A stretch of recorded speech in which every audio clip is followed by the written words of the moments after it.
More than 2,500 years ago, the Prince Siddhartha left his palace in northern India to seek enlightenment. After years of searching and meditation, he attained his goal, and he became known as the Buddha, the awakened one. At first, the Buddha remained silent, thinking that no one would be able to understand the simple and profound truth he had discovered. The local gods then appeared and asked the Buddha to teach. In tribute to his enlightenment, they offered him the golden wheel of a universal monarch. 2 deer came out of the forest and bowed to the wheel, and the Buddha began to teach.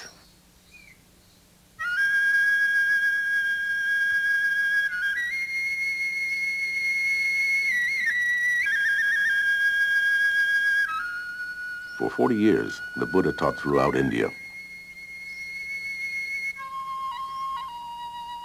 After his death, his teachings spread through Asia, eventually reaching Tibet.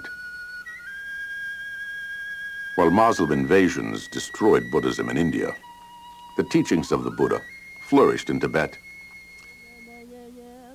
Hidden from the world by the great peaks of the Himalayas, Tibet became a center of Buddhist practice, art, and learning. Great monasteries and universities were established, and the Buddhist teachings permeated the life and culture of the Tibetan people.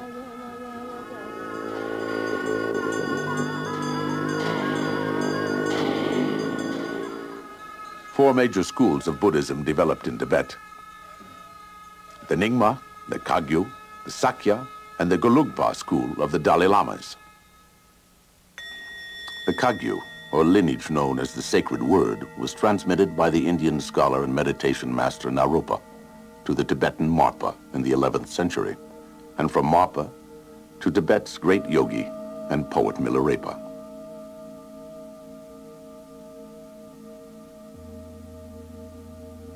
For the last 800 years, the Kagyu school has been led by a succession of 16 incarnate teachers who have been proclaimed as the Black Hat Lamas, or the Karmapas.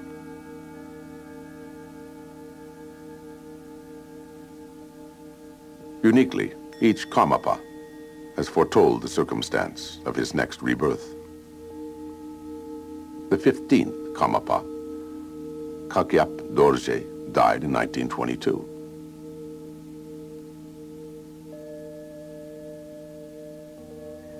The Venerable Kalu Rinpoche, a senior meditation master of the Kagyu order, remembers. When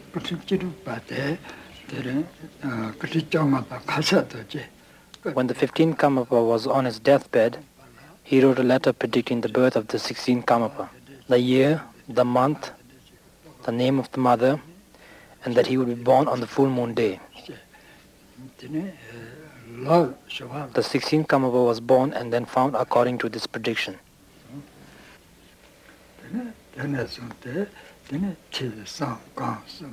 He was enthroned and thoroughly trained and began performing Buddha activity as vast as the blue sky. He came to be known everywhere as Karmapa Rangdziung Rigpe Dordże, the wish-fulfilling gem.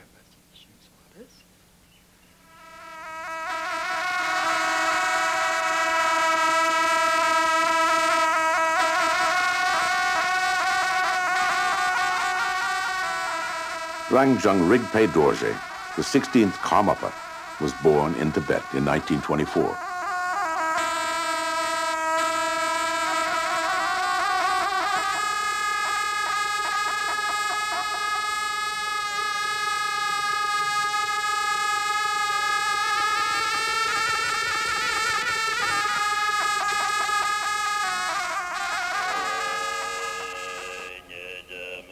Buddhists hold that great teachers such as Karmapa choose to be reborn into this world again and again because they have taken a vow to help all beings reach enlightenment.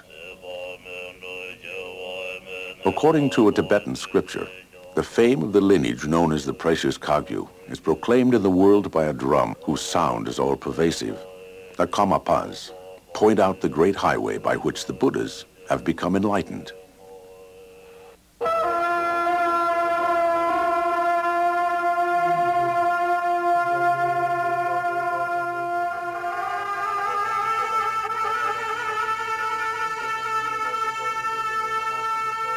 The name Karmapa means he who performs the activity of a Buddha.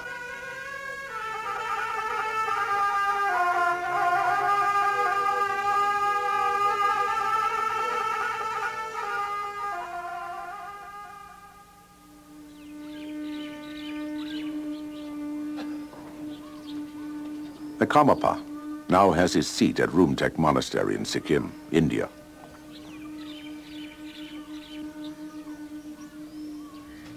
He left Tibet in 1959 when the communist invasion shattered the country's isolation and forced its spiritual leaders into exile. The mountain range separating Sikkim and Tibet, still under communist occupation, can be clearly seen from Rumtek. Taishi Namgyal, nephew of the Karmapa, was raised at Rumtek. Long before the communist invasion, His Holiness Karmapa told most of his followers and many other Tibetans that the communists were going to take over Tibet and that they should try to go to India.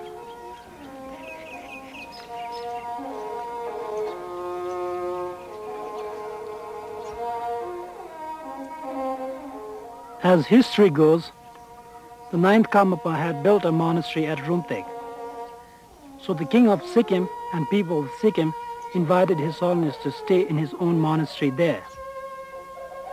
Of course, His Holiness had a much greater vision, so he decided to build the new Rumtek monastery.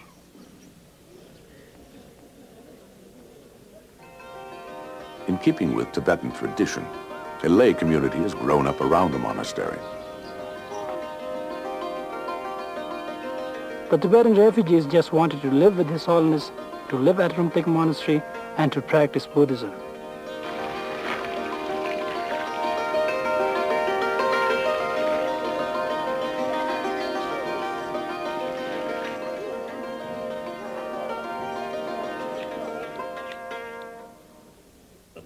To put it simply, His Holiness is everything that people of Rumtek have. He is the spiritual leader. He is like a king. So I think everything they have is His Holiness. The monks of Rumtek say there was no master architectural design, and the new monastery was built purely from the Karmapa's inspiration and memory.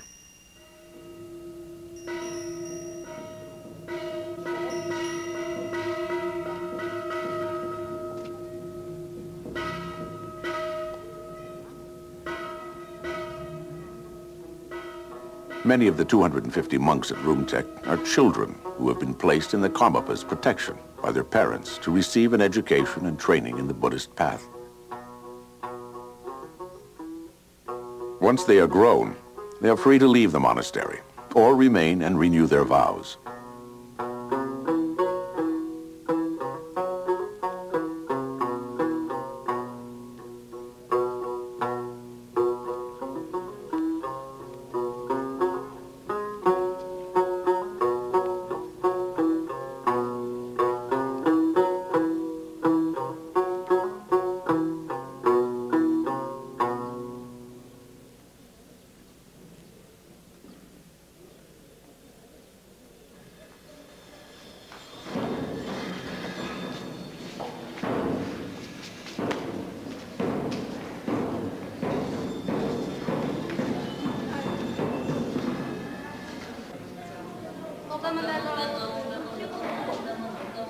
At Rumtek, the monks follow the way of the Buddha through chanting, ritual, and the practice of meditation.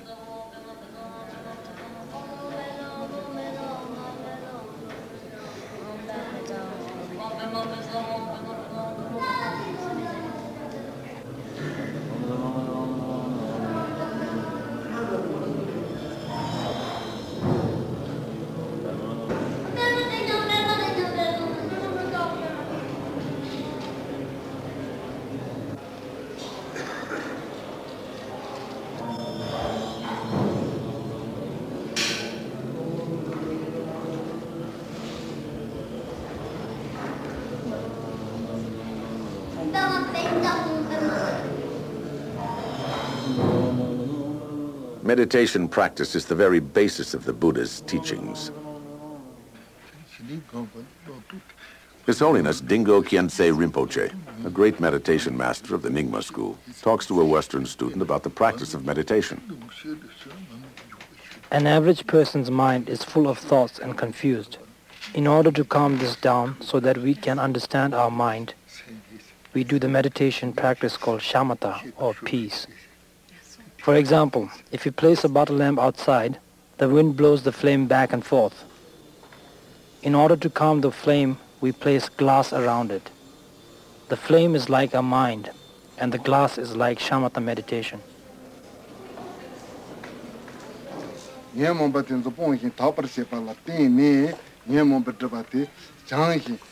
Buddhism, the intuitive experience of meditation is joined to the intellectual study of Buddhist scripture.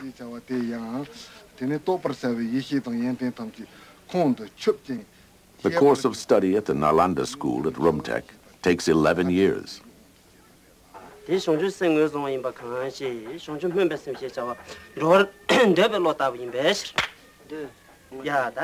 The lecture is followed by examination and debate.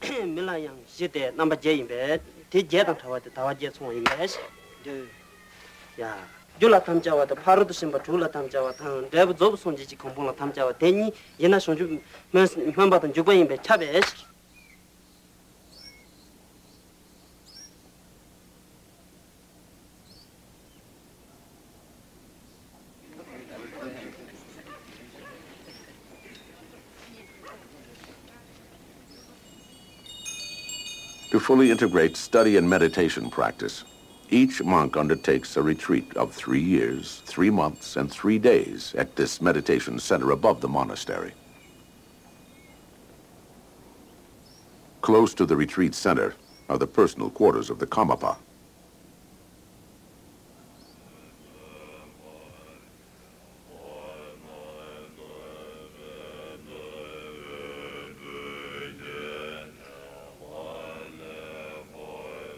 The training of a new generation of monks at Rumtek has been an important task for the Karmapa. When he left Tibet in 1959, the Karmapa brought with him 4 small children, who were his principal students. Shamar Rinpoche, Tai Situ Rinpoche, Jamgon Kontrul Rinpoche, and Gyalwa Rinpoche. According to the Kagyu tradition, each was an enlightened teacher in his last life.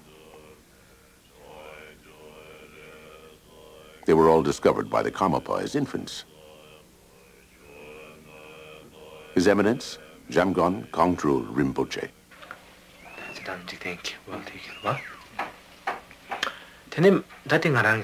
My deepest relationship with His Holiness is that he is my root teacher.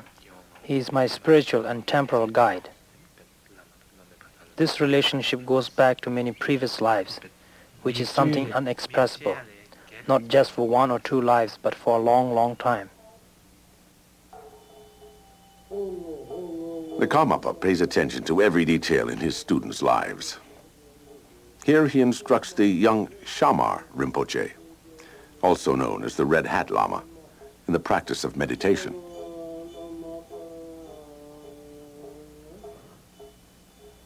To his disciples, the Karmapa is the Buddha himself. Thus, in meditation, the student can meet the mind of the Buddha, the mind of enlightenment.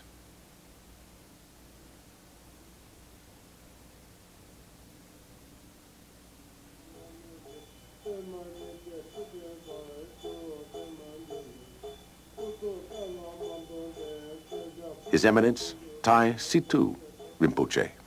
This is the lineage of the transmission of inner realization, directly from the master to disciple. It is more than from a teacher to the student. The master is who really you have devotion from deep inside.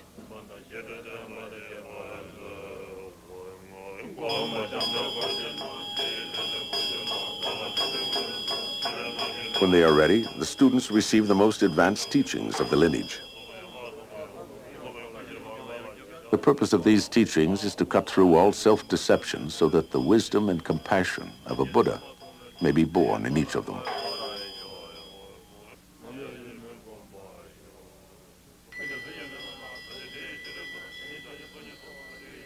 Here, the Karmapa instructs his students in the use of the bell and Dordże.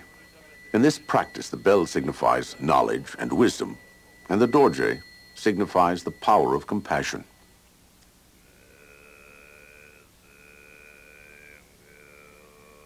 The young students soon become teachers themselves.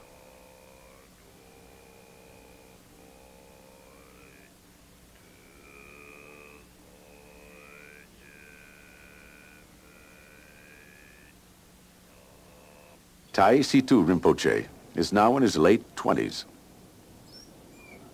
He's seen here in the Karmapa's aviary.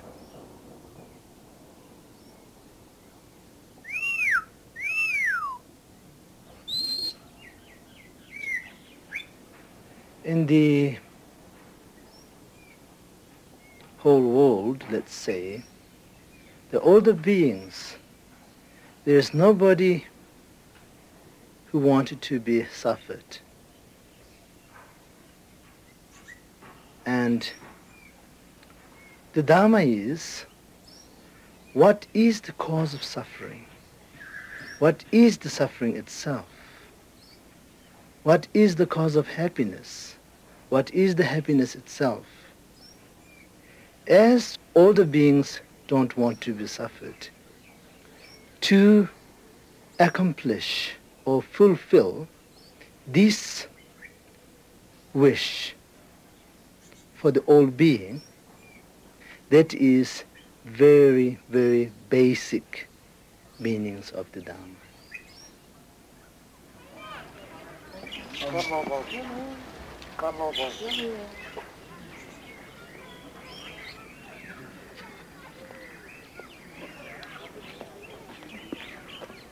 In recent years, a number of Western students have come to Rumtek to study with Kagyu teachers like Jamgun Khantrul Rinpoche.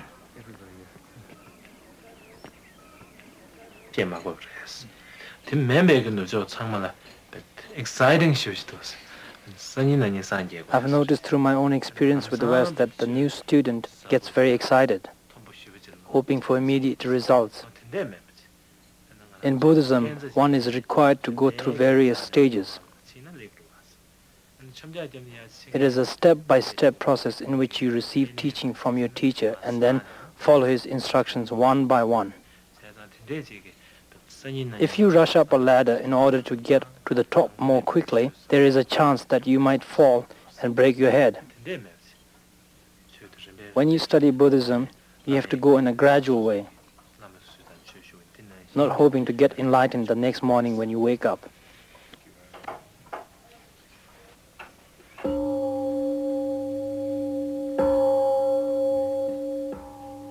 Beginning in the late 1960s, a number of the Kagyu teachers who had escaped from Tibet came to the West to teach and to live.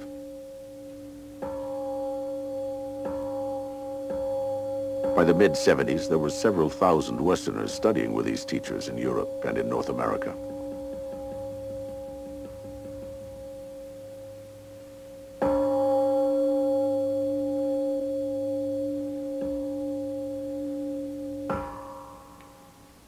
Here, students practice meditation under the guidance of the Vajracharya, the Venerable Chogyam Trungpa Rinpoche. Trungpa Rinpoche has become one of the foremost teachers of Buddhism in the West. The practice of religion, not necessarily as a sectarianism, but basic religion is common sense of how to be oneself gentle and decent, and also how to tame one's mind so that we can help ourselves, in turn that we can help others. In 1974, the Karmapa made his first visit to the West. During that time, he came to Vajradhatu, a Buddhist center in Boulder, Colorado, at the invitation of Chogyam Trungpa Rinpoche.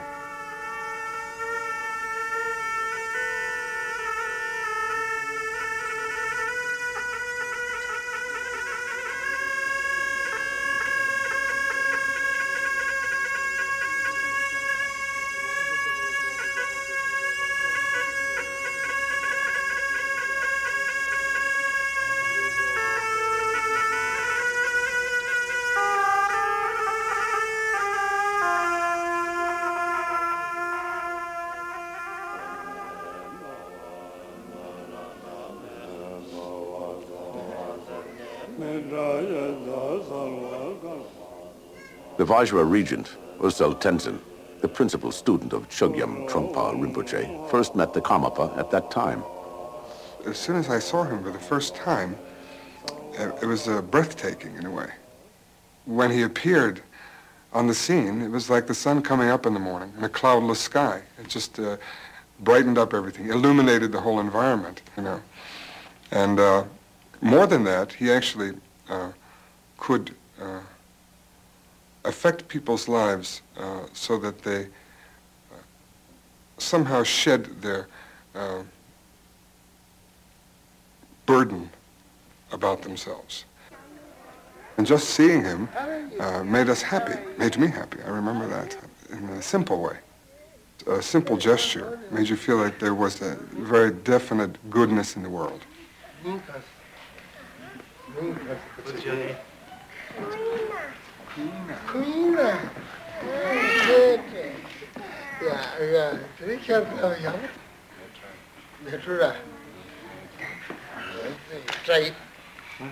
good. Very good name. Very good.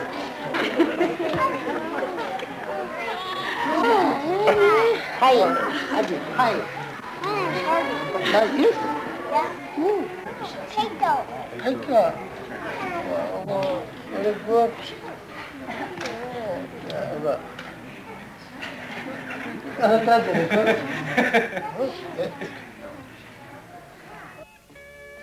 A Tibetan prophecy from the 10th century foretold that when the iron bird flies and horses run on wheels, the teachings of the Buddha will come to the land of the red man. In 1974, the Karmapa visited the Hopi Nation in Arizona. According to Hopi prophecy, during the decline of the spiritual forces in the West, men will come with red hats and reveal themselves to be the true friends of the Hopi people.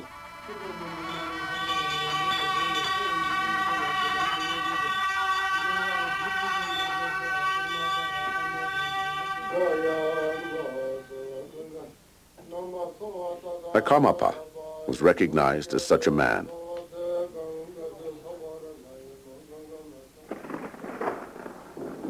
And he was credited by the Hopi for creating a rainstorm in the middle of a drought.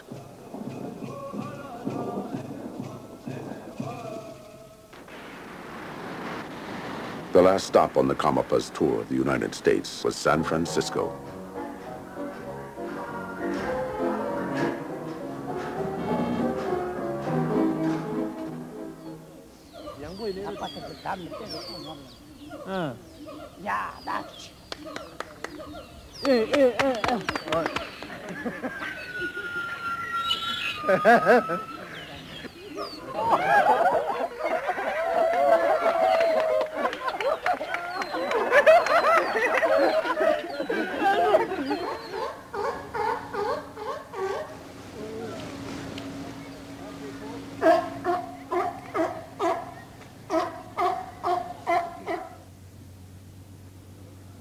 In San Francisco, as elsewhere on the tour, the Karmapa performed the ceremony of the Black Crown. In the 15th century, young Lo, emperor of China, had a vision of the Black Crown floating over the 5th Karmapa's head. He then had an actual crown made according to his vision.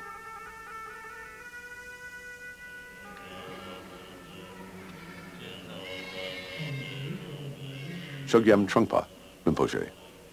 The Black Crown ceremony is not regarded as just displaying authority and power and the glory alone.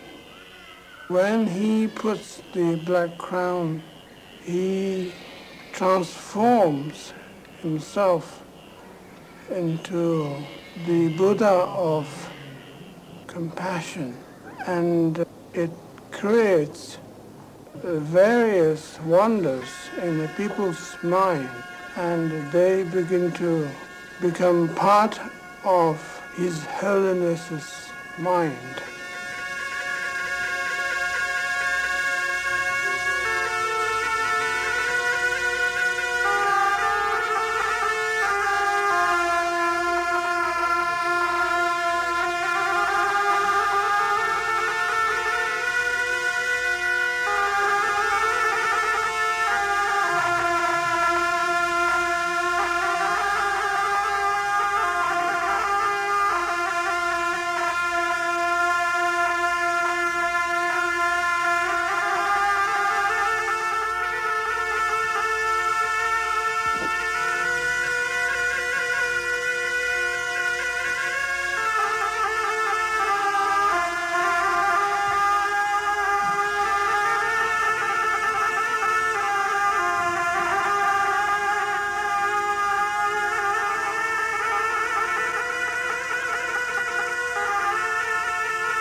The Karmapa made his third and last public visit to North America in 1980. At that time, he consecrated the site of Karma Triyana Dharma Chakra, a monastery to be built near Woodstock in New York State. The monastery is to be a major center for training Western and Tibetan monks. It will also be the seat of the Karmapas in America. In 1980, it became known that the Karmapa was seriously ill with cancer.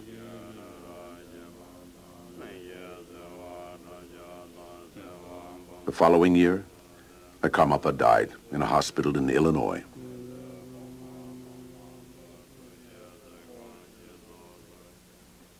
Dr. Mitchell Levy was a physician to the Karmapa at this time. The thing that struck me most about His Holiness was his overwhelming, unceasing kindness that never wavered.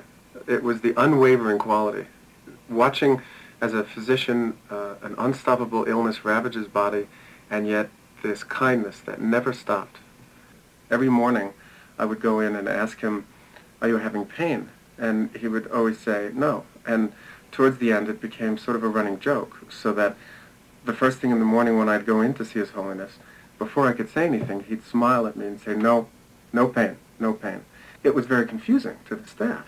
We were overwhelmed because it was obvious he wasn't just denying his illness, and he didn't look like he was in pain. So the staff was constantly confronted with this person who was dying, but was still more interested in how they felt than in how he felt. Following the Karmapa's death, his principal students asked that his remains be allowed to stay in his hospital room for a few days. The staff agreed to this unusual request. They felt by the end that they would do anything to respect the wishes of His Holiness. And so they had no problem breaking a rule which is extremely hard and fast in hospitals. When patients die, they are taken away and not left in the room. And yet, because of the impact and that His Holiness had and how much the staff and the administration cared for him, they allowed this to happen. After the first 24 hours, his principal students invited me into the room and had me hold my hand over His Holiness's heart area. And each day, I was amazed to find that it stayed warm. I wasn't as amazed after 24 hours, but then after 48 and 72 hours, I was beginning to be quite shocked. Traditionally, shortly after death, the body becomes cold as the circulation stops.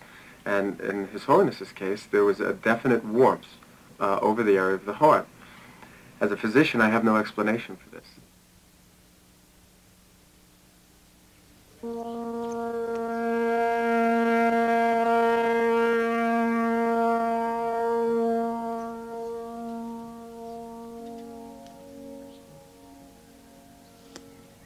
The remains of the Karmapa were flown back in state to Sikkim.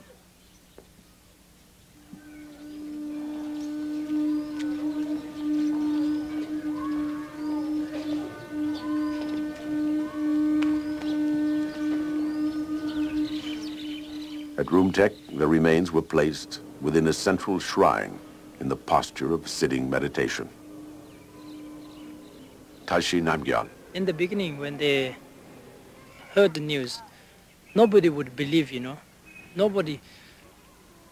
For myself, for about 1 week, I was just feeling empty,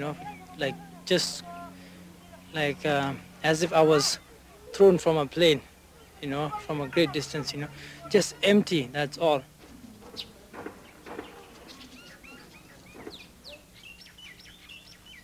The Chitan, or special shrine representing the body, speech, and mind of enlightenment, was constructed to contain the remains of the Karmapa during the forthcoming cremation.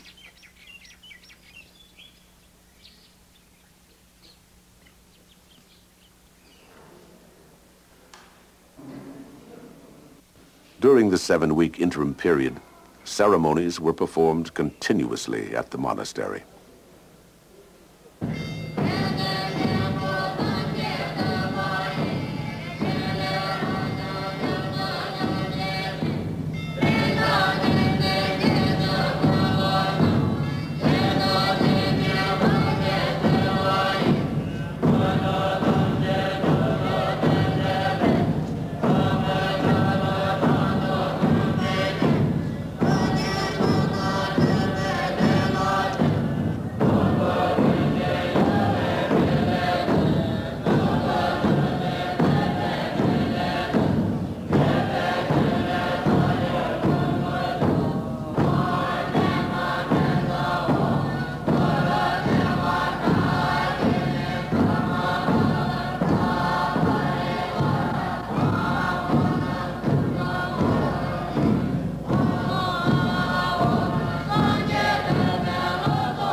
The ceremonies were led by the Karmapa's 4 main students who had come of age and assumed their responsibilities as the guardians or regents of the lineage.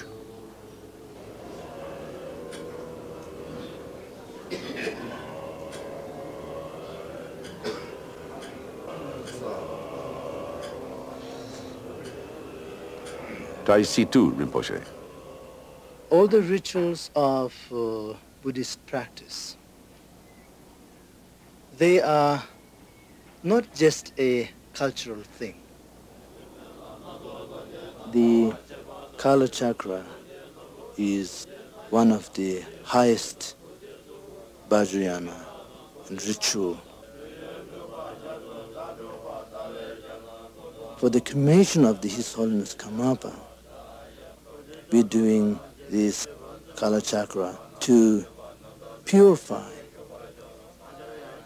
and confess the obstacles of all the disciples of His Holiness, and at the same time for the purpose of requesting for the quick return of Him for the sake of all sentient beings, especially for the guidance of the peoples of the earth.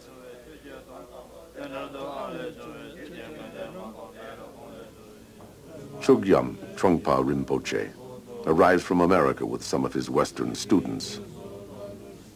Once you're born, and the minute when your umbilical cord is being cut, and there is a beginning of next thing, which is the death. I don't want to be particularly morbid, but nonetheless, that once we, as we say, once, how does it go? It's, when something goes up, must come down. So that's the notion of impermanence. Is once you have created something, it is the subject to decay, and we don't regard it as a particularly punishment or curse of anything at all. It's in fact feels that some sense of relief from pain, and also some sense of appreciation of one's life at the time. The Americans join with the Tibetan monks in ceremonies for the rebirth of the Karmapa.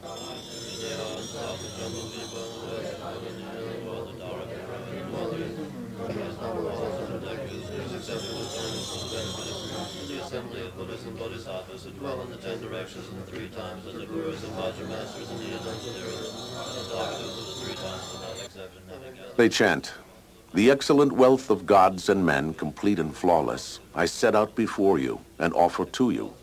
Please accept it with thoughts of love and kindness. Having accepted it, please grant your blessings."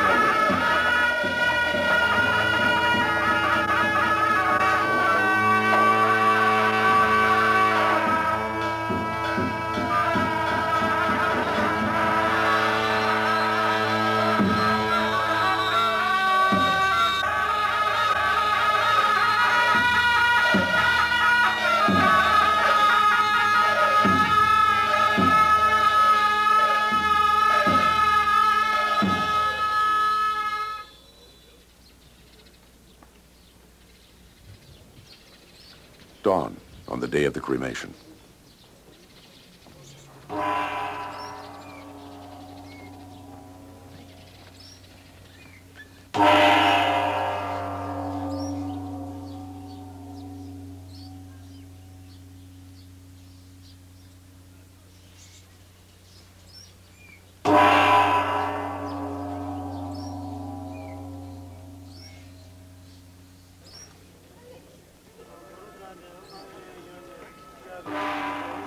The remains of the Karmapa have been placed in the Chutan, at the center of the monastery's main balcony.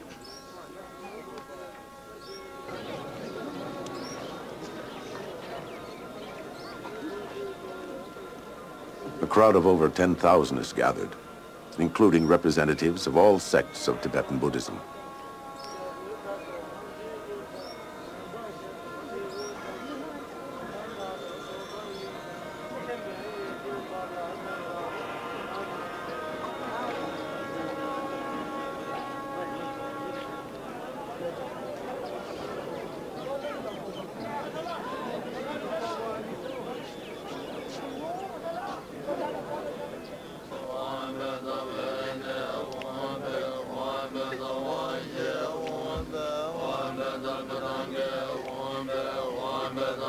Each person files past the Chutin to present a white silk scarf to the Karmapa.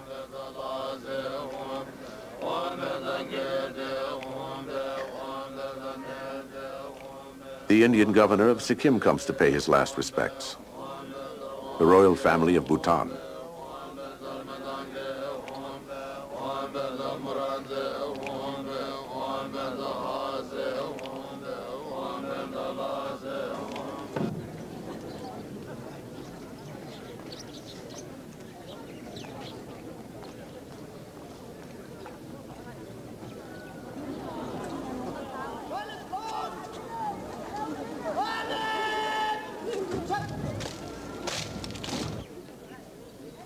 The Sikkimese division of the Indian National Guard salutes the 16th Karmapa.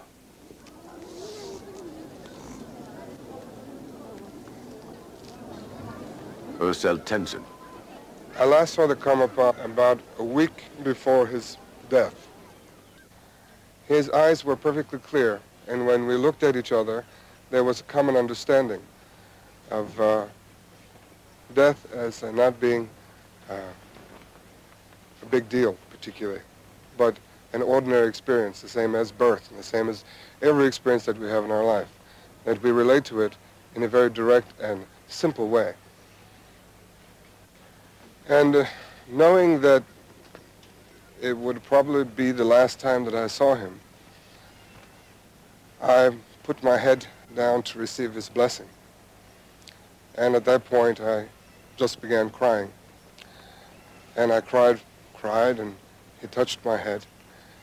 And after I stopped crying, I looked up, and there he was looking directly at me. And he said, with a slight smile on his face, "Nothing happens." And at that point, I realized again the truth of impermanence, and also the fact that the Karmapa himself was a completely realized being.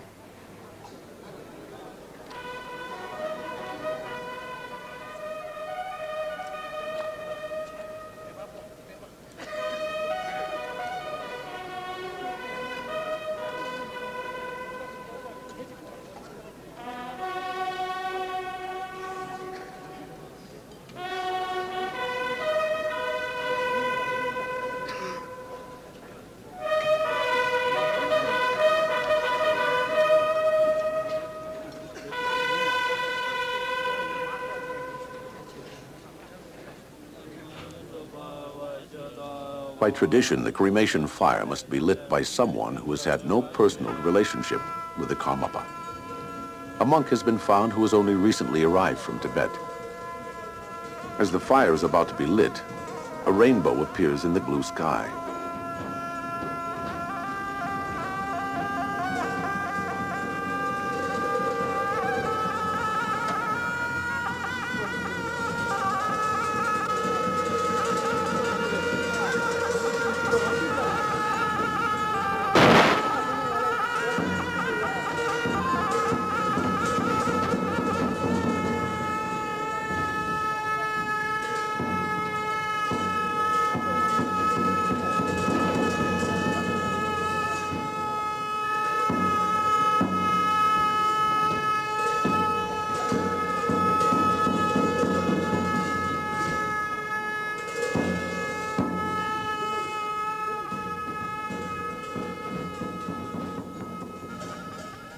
Situ Rinpoche. I think during the cremation, lots of disciples and the lineage holder of His Holiness came together with certain amount of their followers. And all of their feeling in that time is more than just cremating His Holiness' body. It is a very big event, which is total, alive, enlightened event.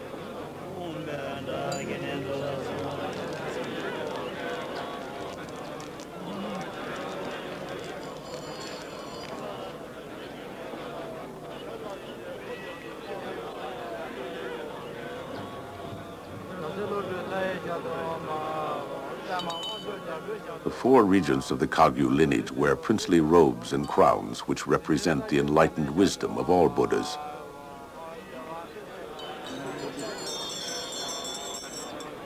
In their practice, they realize that the fundamental nature of every human being is inseparable from the nature of a Buddha.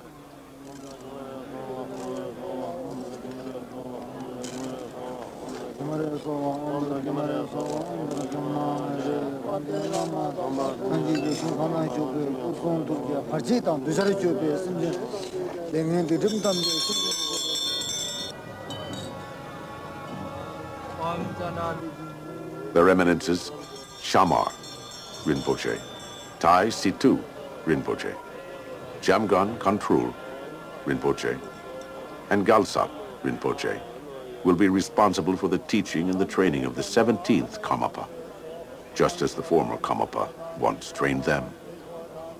Until the next incarnation is found, the Chutan will be sealed with the ashes inside it. Tai Situ Rinpoche. All the Karmapas, they recognize themselves by themselves. It means they leave letter which explains about where they're going to be born and what is the name of their father and mother, which year he will take the birth.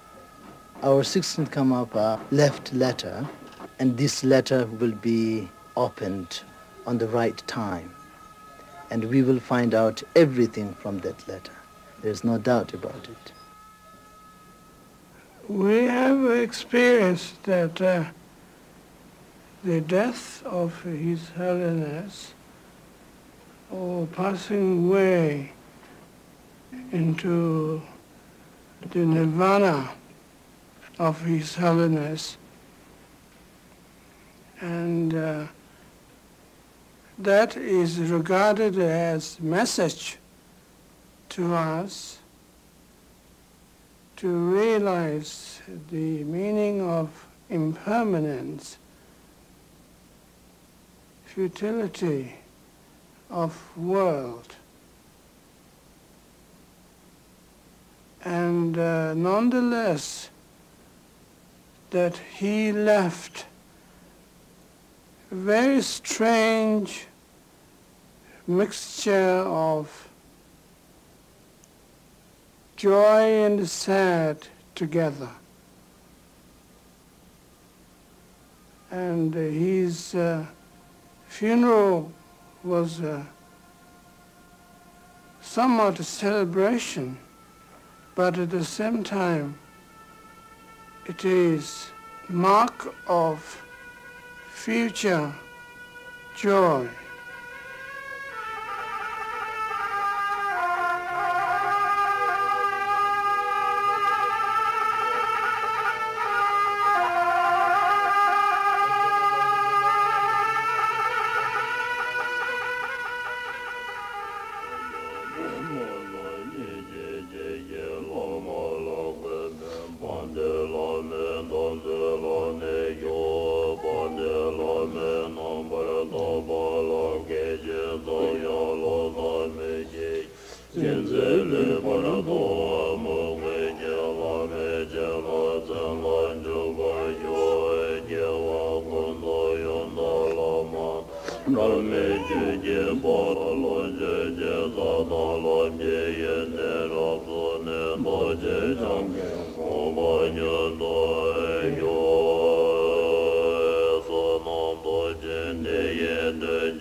Yo